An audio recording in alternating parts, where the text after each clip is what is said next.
హల్లెలూయా. ఈరోజు దేవుని వాక్యం 5వ వచనం. నీ మార్గమును యెహోవాకు అప్పగించుము, నీవు ఆయనను నమ్ముకునుము, ఆయన నీ కార్యము నెరవేర్చును. బైబిల్లో ఉన్న అతి శక్తివంతమైన వాగ్దానాల్లో ఇది కూడా ఒకటి. మన భారాలు చింతలు దేవుని మీద ఎలా వేయాలో ఈ వాక్యం మనకు నేర్పిస్తుంది.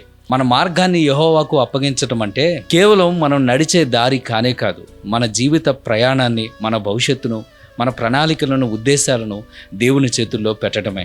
మన ప్రతి పోరాటాన్ని, ప్రతి సమస్యను దేవుని చేతులకు అప్పగించి మనం పూర్తిగా ఆయనను విశ్వసించాలి. నేడు మనలో చాలామంది ప్రార్థనలో మన భారాలను దేవుని చేతులకు అప్పగించి ప్రార్థన ముగించిన తర్వాత మరలా తిరిగి వాటిని మన వెంట తీసుకొని వెళుతూ ఉన్నాం.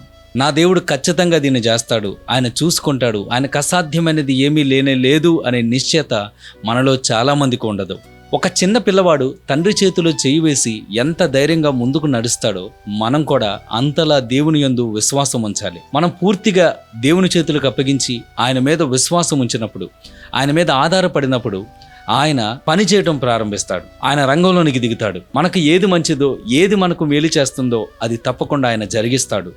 మన సమస్యలను దేవుని చేతుల్లోనికి వదిలి ఆయన దానిని పరిష్కరిస్తాడు అని మనం నమ్మినప్పుడు ఫలితాన్ని మన జీవితంలో మనం చూడగలం. మన మార్గాలను మనం యెహోవాకు అప్పగించి మనం ఆయనను నమ్ముకున్నప్పుడు ఆయన మన జీవితాల్లో కార్యాలు చేస్తాడు. మన చేతి పనులను ఆయన దీవిస్తాడు. మనం చేయనదంతా సఫలమయ్యేటట్లు ఆయన చేస్తాడు. మనం చేయవలసిందల్లా ఒకటే, మనం ఆయనను నమ్మి మన ప్రతి భారాన్ని ఆయన చేతుల్లో వదిలిపెట్టడమే.